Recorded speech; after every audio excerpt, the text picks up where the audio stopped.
ભાજપ શાસિત પાટણ નગરપાલિકા શહેરીજનોને પાયાની સુવિધાઓ આપવામાં સદંતર નિષ્ફળ નીવડતા મહોલ્લા પોળો અને સોસાયટી વિસ્તારોમાં ભૂગર્ભના ગંદા પાણી જાહેર માર્ગો પર રેલાતા સ્થાનિક લોકો રોગચાળાની ભીતિ સેવી રહ્યા છે।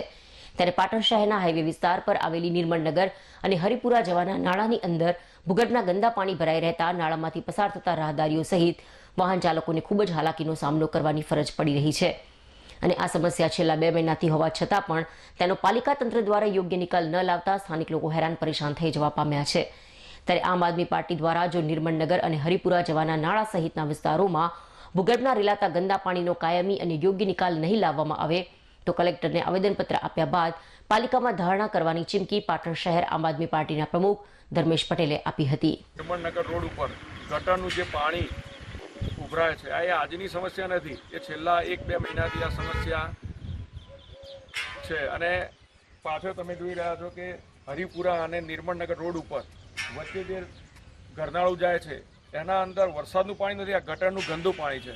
અને એ બાજુના લોકોને જ્યારે આ બાજુ આવવું હોય અને આ બાજુના લોકોને એ બાજુ જવું હોય તો આવા ગંદા પાણીમાંથી એમને જવું પડે છે।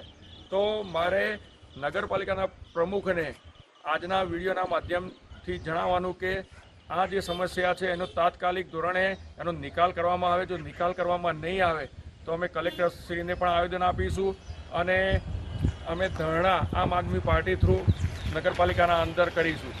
સાથે સાથે બીજું કે હમણાં 2 દિવસ પહેલાં એમને સ્વચ્છતા માટેની એક એપ લોન્ચ કરી, તો એ લોન્ચ કરવાનો કોઈ હેતુ જ નથી। આ છેલ્લા 2 મહિનાથી આ જે સમસ્યા છે અને પબ્લિક આમાંથી ગંદા પાણીના અંદરથી અવર જવર કરે છે, તો એનું જે નિરાકરણ કરતા નથી ને આવા ખોટા તાઇફાઓ અને આવે ખોટી એપો ઊભી કરીને કોઈ એનો મતલબ સરતો નથી।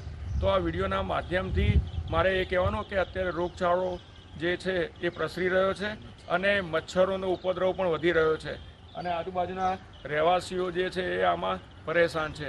તો તાત્કાલિક ધોરણે આ ગંદા પાણીનો નિકાલ કરવામાં આવે।